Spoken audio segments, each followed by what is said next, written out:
There comes a time after the storm when all you hear is silence. No shouting, no chaos, no words at all, just the haunting quiet left behind by someone who once tried to rule your world. That silence is not peace. It's a weapon carefully designed to confuse your heart and weaken your faith. When a narcissist vanishes after divorce, they do not disappear to heal or reflect. They vanish to make you feel forgotten, abandoned, and small.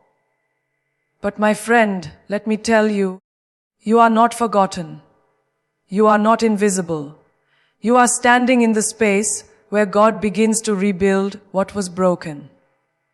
In that silence, you'll be tempted to question your worth, to replay every moment, every word, wondering if you drove them away, or if you could have fixed what was never meant to be whole.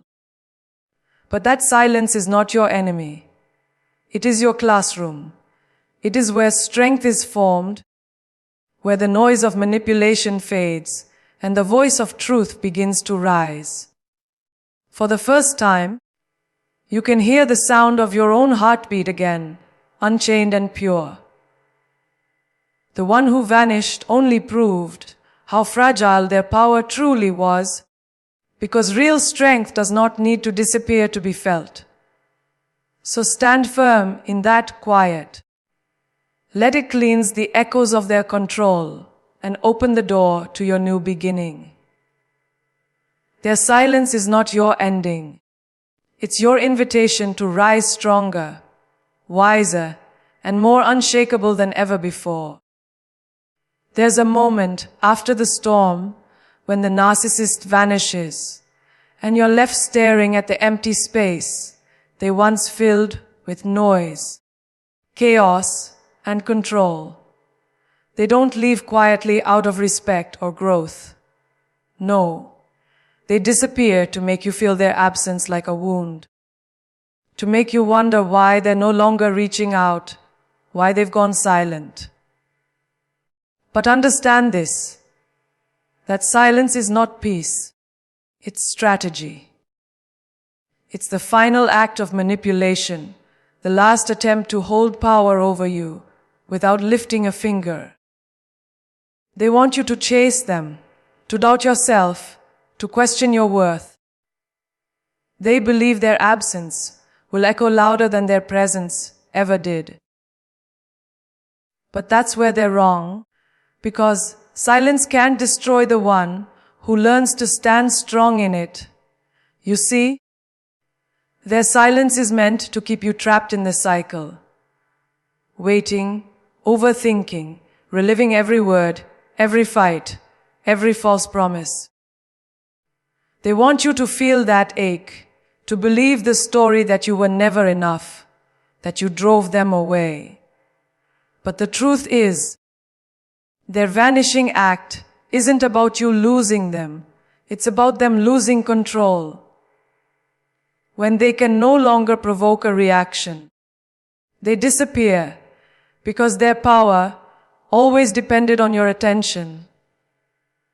Once you stop feeding that need, they fade into the background, exposed for what they are, fragile behind the mask of confidence, weak behind the illusion of dominance. That's when you take back your strength. You don't chase silence. You don't beg for closure. You don't fill the emptiness with noise. You let it teach you who you are without their shadow hanging over your light. In that stillness, you discover your resilience, your calm, your unbreakable peace. You realize you never needed their validation to begin with. Their silence becomes your sanctuary, not your prison. It's the space where healing begins and power returns to its rightful owner, you. And when you finally rise from that silence, when you walk forward with your head high and your spirit unbent, that's when their final weapon fails. because you've turned what was meant to break you into the very fire that refines you. There comes a moment when you stop seeing the mask and start seeing the truth. The illusion they built around you begins to crack, and what once looked like confidence reveals itself as control. What once sounded like love exposes itself as possession. Narcissists don't love people. They love power. And they feed that power by keeping you uncertain of your worth. They build illusions not to inspire, but to dominate. Not to connect, but to conquer. Every compliment was a rope to pull you in. Every insult a chain to hold you there. They crafted a world where they were always right, always superior, and you were always trying to prove yourself worthy of their approval. But here's the thing. Once you see that illusion for what it is, it loses its grip. You begin to realize that their need for power comes from emptiness, not strength. They don't vanish because they're brave. They vanish because they're exposed. Control is the only language they know, and when you stop responding to it, their world starts to collapse. Understanding this doesn't just free you from their manipulation. It frees you from the guilt they planted in your heart. You stop blaming yourself for their behavior. Stop believing that if you had loved harder, they would have stayed. Their need for dominance was never your responsibility. It was their weakness disguised as pride. Breaking the illusion means stepping into the light of truth, where you no longer mistake control for care, where silence doesn't scare you, and where distance doesn't mean loss, but clarity. It's the moment you choose peace over chaos, authenticity over approval, self-respect over submission. You stop dancing to their rhythm and start walking to your own beat. That's where your power begins. Not in fighting them, not in proving them wrong, but in reclaiming the ground of your own heart. When you understand their need for power, you stop giving them yours. You rise not with anger, but with wisdom. You no longer see their silence as rejection, but as confirmation that your light has grown too bright for their shadow to exist. There's a sacred power in silence when you stop seeing it as punishment and start seeing it as preparation. At first, that quiet after a narcissist disappears feels unbearable. You've grown used to their noise. The arguments, the accusations, the constant need to explain yourself. When all that stops, it can feel like you've lost something. But what you've really lost is chaos. What you've really gained is space. Space to breathe, to think, to rebuild. That silence they left behind is not emptiness. It's opportunity. It's the moment the noise dies down enough for you to finally hear your own voice again. You see, silence can either break you or build you, and the difference lies in how you choose to face it. The narcissist used silence to control, to make you chase, to make you question your worth. But now, you get to use silence to listen, not to them, but to yourself. You get to ask, who am I without their manipulation? What dreams did I bury trying to please someone who never intended to see me shine? That quiet becomes the soil where new strength grows, the foundation where confidence takes root again. You stop reacting to their games and start responding to your own purpose. You stop waiting for their validation and start trusting your own intuition. Turning silence into strength means learning that peace isn't weakness and solitude isn't loneliness. It's in those still moments that you find what they tried to take. Your focus, your joy, your freedom. It's where you learn to love yourself without needing an audience, to walk forward without needing applause. The silence becomes your gym, your training ground, where discipline, faith, and resilience are built in the dark before the light returns. And when you rise from that quiet, calm, centered, unshaken, you carry a power no one can fake and no narcissist can manipulate.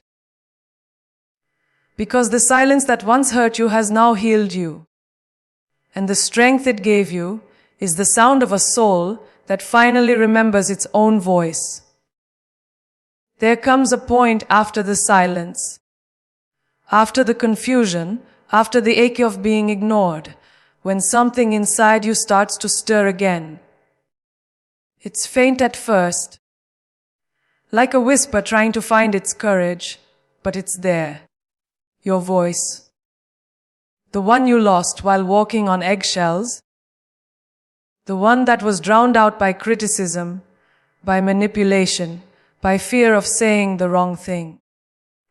Reclaiming your voice after the void is not about shouting to be heard. It's about remembering that you deserve to speak, that your words have power, and that your truth no longer needs permission to exist. For too long, you lived in their shadow, taught to question your reality, to doubt your feelings, to shrink yourself so their ego could fit the room. They made you believe that silence was safety, that submission was peace, but that was the lie. You see, silence under control is not peace. It's imprisonment. When you finally step out of that void, you realize your voice is not a weapon. It's freedom. It's the sound of you choosing yourself, the sound of boundaries forming, the sound of strength rising where fear once lived. You don't need to yell to prove you're healed, you're calm. Steady truth speaks louder than any confrontation ever could. Reclaiming your voice means forgiving yourself for all the times you stayed quiet, for all the times you let their words define your worth. It means learning to trust your intuition again, to speak from confidence, not from fear. Every time you stand up for yourself, every time you say no, every time you refuse to be silenced, you are rewriting your story. You're showing the world and yourself that your voice was never broken, just buried under the noise of someone else's insecurity. Now it's rising again, stronger, wiser, more certain. And once you reclaim it, once you learn to stand in that power, no one will ever take it from you again. Because your voice is your freedom, your truth. Your rebirth detachment is not coldness, it's clarity. It's the moment you stop chasing explanations from people who will never give them and start seeking peace within yourself. When a narcissist disappears, they expect you to crumble, to spiral, to reach back for the same cycle they used to control you. But real power begins when you no longer take the bait, when you no longer need their apology, their validation, or their presence to feel whole. Detachment is not about ignoring your emotions, it's about mastering them. It's the discipline to say, I can feel this pain, but I will not be consumed by it. I can remember what happened, but I will not relive it. When you rise beyond their disappearance, you begin to see that their vanishing was never about your worth. It was about their weakness. They had to disappear because they could not stand to see you wake up. They could not stand to lose control of the narrative they built around your pain. But when you detach, you stop giving them access to your peace. You stop measuring your value through the lens of someone who never learned how to love. You start walking in quiet confidence, realizing that true strength isn't about what you hold on to, it's about what you release. You release the anger, the confusion, the endless search for closure. You let the silence be just silence, not a signal for self-doubt. The power of detachment is the freedom to move without reaction, to live without fear of their return, to exist without needing their acknowledgement. It's looking at the past and saying, yes, it happened, but it no longer defines me. You begin to walk lighter because you no longer carry the weight of their disappearance. You no longer wait for them to come back or explain themselves, because you have learned that closure doesn't come from them. It comes from you. Rising beyond their disappearance means stepping into a new strength, one that doesn't need to prove, doesn't need to chase, doesn't need to beg. It's the quiet victory of a soul that found peace after chaos, that learned letting go isn't losing, it's finally winning in the end. The silence that once shattered you becomes the ground where you rebuild your strength. The pain that once consumed you transforms into wisdom, and the story that once broke you becomes the proof of your resilience. You realize that their disappearance was never the end of your story. It was the beginning of your awakening. You rise, not out of bitterness, but out of clarity. You understand now that peace isn't found in their return, but in your release. Every tear, every lonely night, every unanswered question was shaping you into someone unshakable. And when you finally stand in that power, calm and whole, you'll see that what they meant to destroy only refined you. Their silence no longer haunts you. It crowns you. Because you are no longer surviving their absence. You are thriving in your presence.